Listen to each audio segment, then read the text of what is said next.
Hello everyone, स्वागत है आप सभी का शिक्षा संकल्प के इस ऑनलाइन यूट्यूब प्लेटफॉर्म पर। दोस्तों, आज के इस स्पेशल टेस्ट में एसएससी-जीडी एग्ज़ाम 2024 के लिए इम्पॉर्टेंट एमसीक्यू को कवर करने वाले हैं। साथियों, यहाँ पर हमने उन सारे प्रश्नों को कवर किया है जो प्रश्न पिछले वर्षों में पूछे जा चुके हैं और कुछ नए प्रश्नों को भी हमने शामिल करने का प्रयास किया है। तो आप लोग इस पूरे टेस्ट को जो है धैर्य के साथ ज़रूर दीजिएगा। बताइएगा कि आप लोगों ने कितने प्रश्नों को बिल्कुल राइट किया है। ऐसे ही क्वेश्चन आपको पेपर में देखने को मिलेंगे। शुरुआत करते हैं। क्वेश्चन नंबर फर्स्ट जो है आपके स्क्रीन पर है। योजना आयोग की स्थापना जो है कब हुई, यहाँ पर प्रश्न पूछा गया है।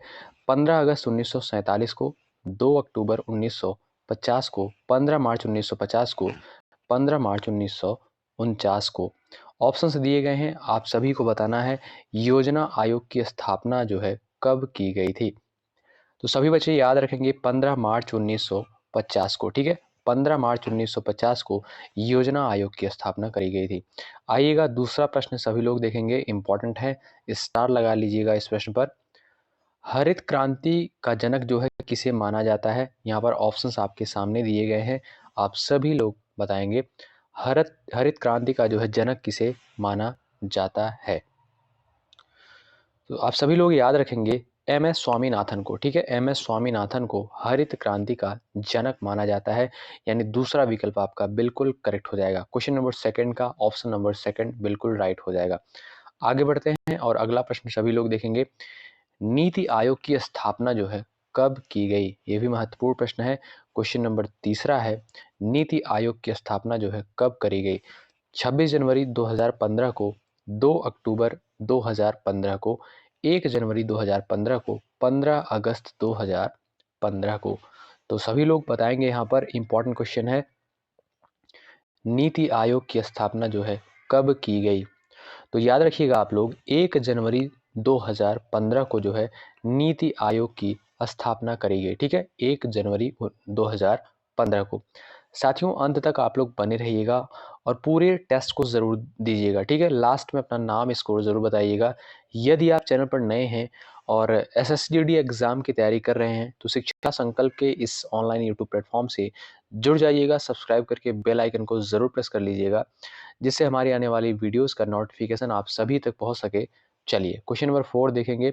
हरित क्रांति का जो है सर्वाधिक लाभ निम्न में से किस अनाज में हुआ। दलहन, गेहूं, मक्का, चावल। 4 ऑप्शंस दिए गए हैं आपके सामने और पूछा गया है हरित क्रांति का सर्वाधिक लाभ जो है निम्न में से किस अनाज में हुआ। तो इस प्रश्न का जो राइट आंसर हो जाएगा गेहूं, यानी ऑप्शन आपका दूसरा बिल्कुल करेक्ट हो जाएगा। आगे बढ़ते हैं। क्वेश्चन नंबर 5 देखेंगे। गुट निरपेक्ष आंदोलन का शिखर सम्मेलन किस वर्ष भारत में हुआ। क्वेश्चन नंबर 5 है, गुट निरपेक्ष आंदोलन का शिखर सम्मेलन किस वर्ष भारत में हुआ। तो याद रखेंगे दोस्तों, 7वां शिखर सम्मेलन 1983 को। ठीक है, ये भारत में हुआ, यानी दूसरा विकल्प आपका यहाँ पर बिल्कुल करेक्ट हो जाएगा। आगे बढ़ते हैं और अगला प्रश्न जो है सभी बच्चे देखेंगे। भारत द्वारा दूसरा सफल परमाणु परीक्षण कब किया गया था। 1971, 1974, 1998 में, 1980 में। तो क्वेश्चन नंबर 6 का जो है आप सभी लोग आंसर करेंगे। भारत द्वारा दूसरा सफल परमाणु परीक्षण जो है कब किया गया। तो 1998 में, याद रखेंगे 1998 में जो है भारत द्वारा दूसरा सफल परमाणु परीक्षण किया गया था 1998 में। ठीक है, तीसरा विकल्प आपका क्वेश्चन नंबर 6 का बिल्कुल करेक्ट हो जाएगा। आगे बढ़ते हैं। क्वेश्चन नंबर 7 इंपॉर्टेंट है, स्टार लगाइएगा इस पर। श्वेत क्रांति का जनक जो है किसे माना जाता है। श्वेत क्रांति का जनक जो है किसे माना जाता है। चलिएगा इस प्रश्न का जो है सभी बच्चे आंसर करेंगे। बहुत ही अच्छे, आंसर भी आना प्रारंभ हो चुका है। तो श्वेत क्रांति का जनक जो है दोस्तों वर्गीज कुरियन को माना जाता है। ठीक है, दूसरा विकल्प आपका बिल्कुल करेक्ट हो जाएगा। इंपॉर्टेंट है, याद रखिएगा। आगे बढ़ते हैं। राष्ट्रीय विकास परिषद का जो है अध्यक्ष कौन है। राष्ट्रीय विकास परिषद का अध्यक्ष, क्वेश्चन नंबर 8वां है, आपकी स्क्रीन पर बताएंगे सभी लोग। राष्ट्रीय विकास परिषद का अध्यक्ष जो है कौन है। प्रधानमंत्री, उपराष्ट्रपति, मुख्य न्यायाधीश और राष्ट्रपति। तो याद रखेंगे सभी बच्चे प्रधानमंत्री। ठीक है, पहला विकल्प आपका राइट हो जाएगा। राष्ट्रीय विकास परिषद का अध्यक्ष जो है माननीय प्रधानमंत्री जी हैं। ठीक है, पहला विकल्प आपका यहाँ पर बिल्कुल करेक्ट हो जाएगा। आगे बढ़ते हैं, क्वेश्चन नंबर 9 जो है सभी बच्चे देखेंगे। क्वेश्चन पूछा गया है, पीली क्रांति का संबंध निम्नलिखित में से किससे है? चलिएगा, क्वेश्चन नंबर 9 है और पूछा गया है पीली क्रांति का संबंध जो है निम्नलिखित में से किससे है? ऑप्शंस दिए गए हैं, तिलहन उत्पादन से, दुग्ध उत्पादन से, दलहन उत्पादन से, चावल उत्पादन से। तो बताएंगे सभी बच्चे पीली क्रांति का संबंध जो है निम्नलिखित में से किससे है? तो याद रखिएगा आप लोग, तिलहन उत्पादन से संबंधित है। ठीक है, पीली क्रांति का संबंध जो है तिलहन उत्पादन से है, यानी पहला विकल्प आपका बिल्कुल राइट हो जाएगा। आगे बढ़ते हैं और अगला प्रश्न देखते हैं। भारत में नई आर्थिक नीति की शुरुआत किस प्रधानमंत्री ने की? क्वेश्चन नंबर 10 है, जवाब करिएगा। भारत में नई आर्थिक नीति की शुरुआत जो है किस प्रधानमंत्री ने की? नरसिम्हा राव, मनमोहन सिंह, राजीव गांधी, पीवी सिंह। तो याद रखेंगे सभी लोग, नरसिम्हा राव, यानी पहला विकल्प आपका करेक्ट हो जाएगा। भारत में नई आर्थिक नीति की शुरुआत जो है नरसिम्हा राव के द्वारा करी गई। ठीक है, क्वेश्चन नंबर 11 है, योजना आयोग के अध्यक्ष कौन होते थे?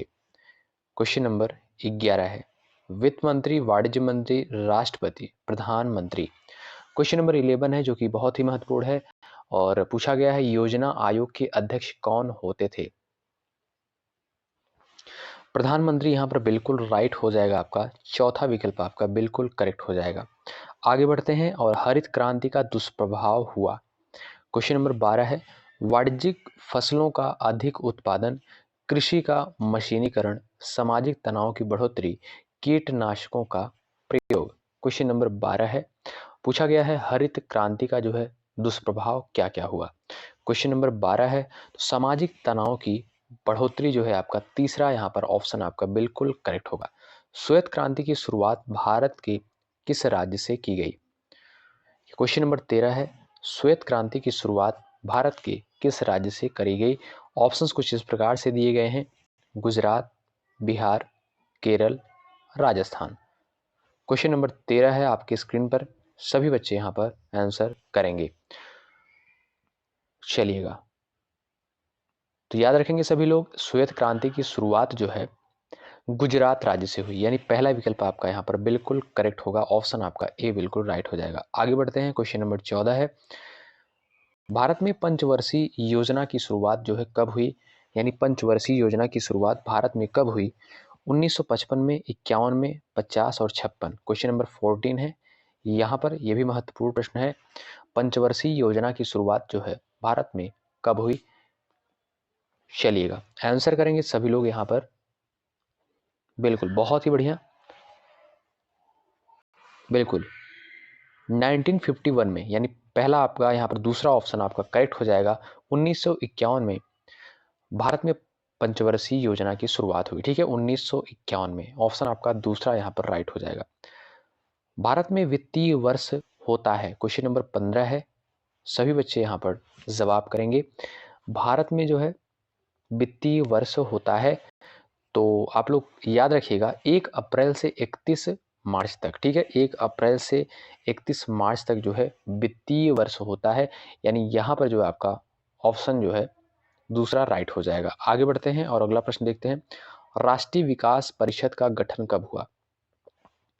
ये क्वेश्चन नंबर 16 पूछा गया है, राष्ट्रीय विकास परिषद का गठन कब हुआ? 1955 में, 56 में, 50 में, 52 में। तो याद रखेंगे सभी लोग, राष्ट्रीय विकास परिषद का गठन 1952 में हुआ, यानी चौथा विकल्प इस प्रश्न का बिल्कुल करेक्ट होगा।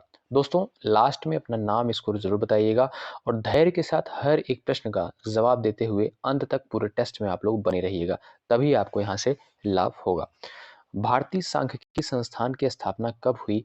यहाँ पर ऑप्शंस कुछ इस प्रकार से दिए गए हैं, 1925 ईस्वी में, 1931 में, 1950 में, 1935 में। प्रश्न पूछा गया है भारतीय सांख्यिकी संस्थान की स्थापना जो है कब हुई? और भारतीय सांख्यिकी संस्थान जो है कहाँ पर स्थित है? फटाफट आप सभी लोग कमेंट बॉक्स में छाप दीजिएगा। भारतीय सांख्यिकी संस्थान। तो याद रखेंगे सभी लोग 1931 ईस्वी में हुई और कहाँ पर हुई? कोलकाता में। याद रखेंगे आप लोग, कोलकाता में जो है 1931 में भारतीय सांख्यिकी संस्थान की स्थापना हुई। तो क्वेश्चन नंबर 17 का जो है आपका दूसरा विकल्प यहाँ पर बिल्कुल करेक्ट होगा। आगे बढ़ते हैं और क्वेश्चन नंबर देखते हैं 18। निम्नलिखित में से कौन एक संवैधानिक संस्था नहीं है? यहाँ पर ऑप्शंस दिए गए हैं और पूछा गया है कौन सी संस्था जो है संवैधानिक नहीं है। अब ऑप्शन में क्या है? नीति आयोग, संघ लोक सेवा आयोग, वित्त आयोग, चुनाव आयोग। तो आप लोग बताएंगे इन संस्थाओं में से जो है कौन सी संस्था ऐसी है जो संवैधानिक संस्था नहीं है। क्वेश्चन नंबर 18 है, बड़ा ही महत्वपूर्ण प्रश्न है, चलिएगा बिल्कुल याद रखेंगे यहाँ पर दोस्तों, नीति आयोग जो है संवैधानिक संस्थान नहीं है, यानी यहाँ पर आपका ऑप्शन नंबर ए बिल्कुल राइट हो जाएगा। क्वेश्चन नंबर 18 का ऑप्शन ए करेक्ट हो जाएगा। आगे बढ़ते हैं और अगला प्रश्न देखते हैं। क्वेश्चन नंबर 19 है, पास्को प्लांट भारत के किस राज्य में स्थापित किए गए? पास्को प्लांट जो है भारत के किस राज्य में स्थापित किए गए? क्वेश्चन नंबर 19 है। ऑप्शन दिए गए हैं यहाँ पर पश्चिम बंगाल, झारखंड, उड़ीसा, बिहार। तो उड़ीसा में याद रखेंगे आप लोग, यहाँ पर तीसरा ऑप्शन आपका बिल्कुल करेक्ट होगा। आगे बढ़ते हैं। भारत में कितने प्रतिशत लोगों की निर्भरता कृषि पर है? 80%, 50%, 90%, 70%। भारत में कितने प्रतिशत लोगों की निर्भरता जो है किसी कृषि पर है, यानी एग्रीकल्चर पर है? यानी आपका यहाँ पर क्वेश्चन नंबर 20 पूछा गया है। तो इस प्रश्न का जो करेक्ट आंसर चला जाएगा 70%, यानी ऑप्शन आपका चौथा राइट हो जाएगा। आगे बढ़ते हैं।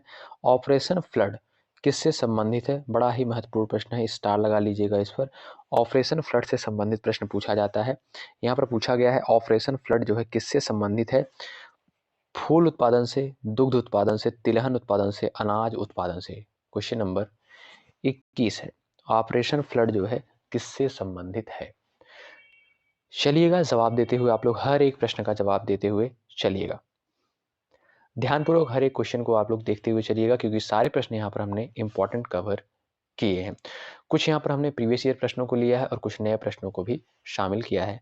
तो याद रखेंगे दोस्तों, ऑपरेशन फ्लड जो है दूध उत्पादन से संबंधित है, यानी दूसरा विकल्प आपका बिल्कुल राइट होगा। आगे बढ़ते हैं और अगला प्रश्न देखते हैं। भारत में 14 बैंकों का राष्ट्रीयकरण कब किया गया? 1967 में, 70 में, 68 में, 69 में। यहाँ पर ऑप्शन दिए गए हैं आपके 4 और पूछा गया है 14 बैंकों का राष्ट्रीयकरण जो है कब किया गया?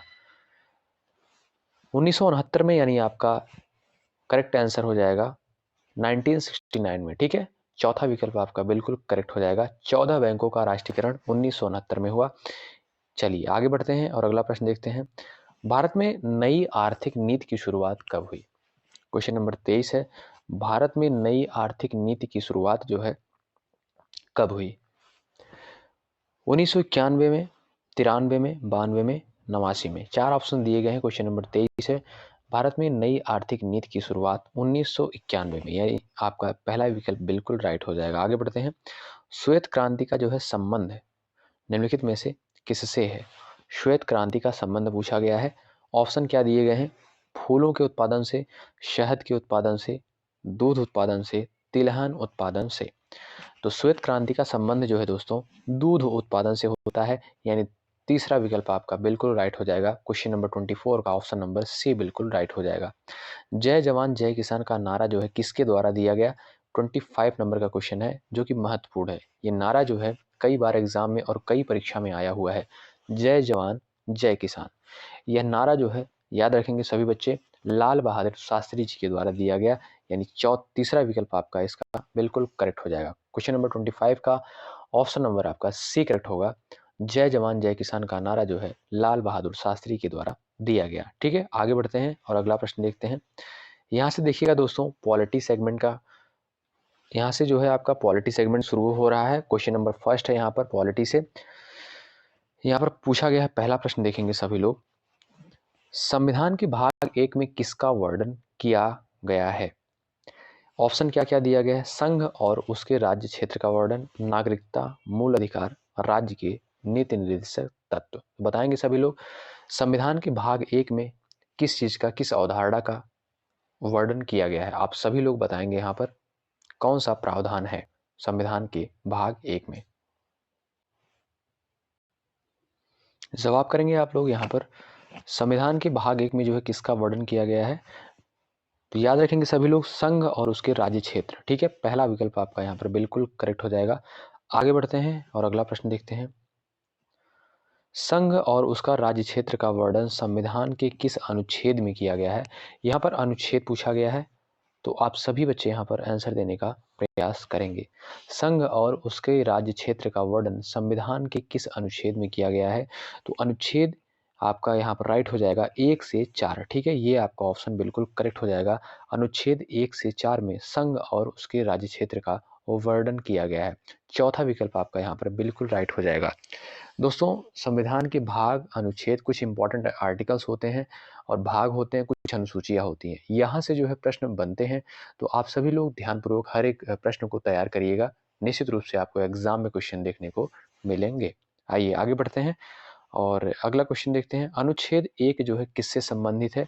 प्रश्न पूछा गया है, नागरिकता से संबंधित है, संघ का नाम और उसका राज्य क्षेत्र से संबंधित है, नए राज्यों का प्रवेश एवं निर्माण, नए राज्यों की सीमाओं में परिवर्तन। अनुच्छेद 1। तो इस प्रश्न का जो राइट आंसर चला जाएगा दोस्तों, संघ का नाम और उसके राज्य क्षेत्र। ये आपका दूसरा विकल्प करेक्ट हो जाएगा।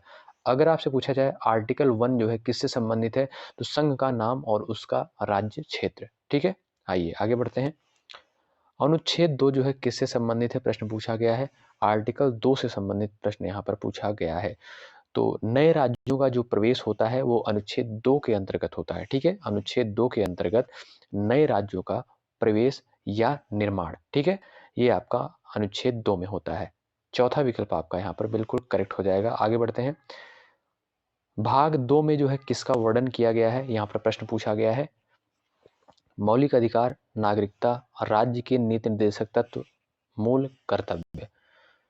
तो बताइएगा आप सभी लोग, भाग 2 में जो है किसका वर्णन किया गया है। चलिएगा,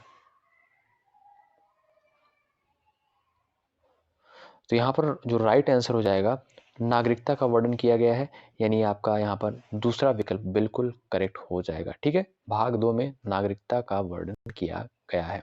आगे बढ़ते हैं और अगला प्रश्न देखेंगे सभी लोग। नागरिकता का वर्णन संविधान के किस अनुच्छेद में किया गया है। स्टार लगाइएगा दोस्तों, महत्वपूर्ण प्रश्न है। नागरिकता का वर्णन संविधान के किस अनुच्छेद में इसका वर्णन जो है किया गया है।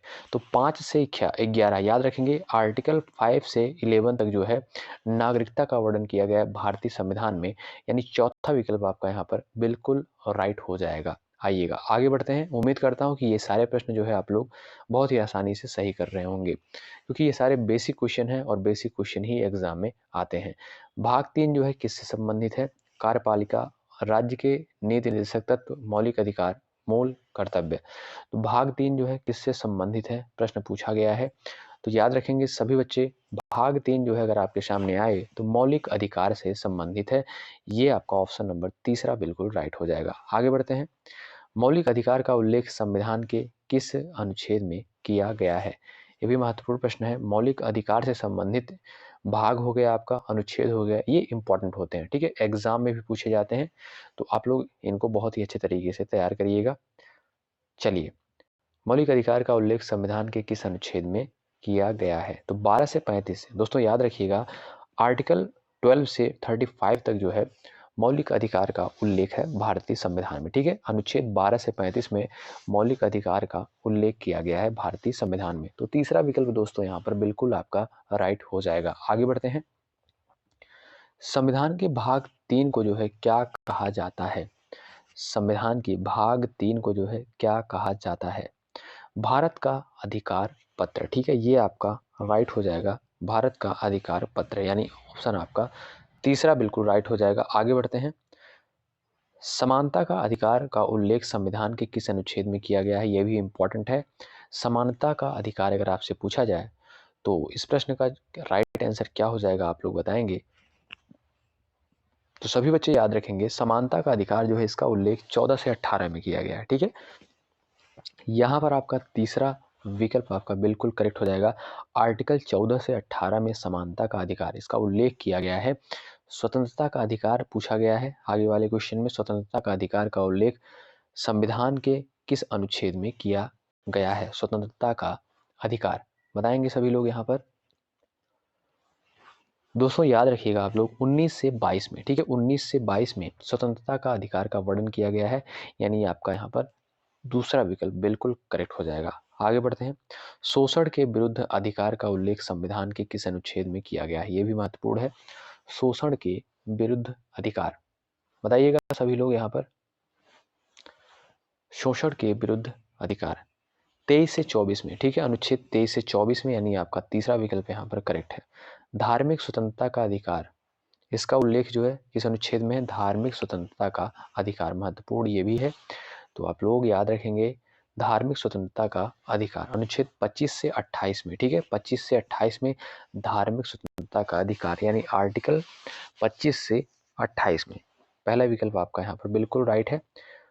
आइएगा आगे बढ़ते हैं।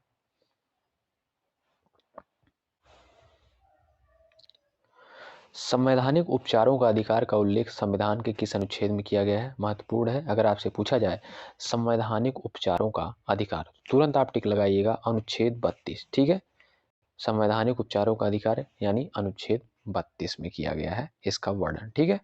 आइए आगे बढ़ते हैं। भाग 4 जो है किससे संबंधित है? यहाँ पर प्रश्न पूछा गया है, भाग 4 किससे संबंधित है?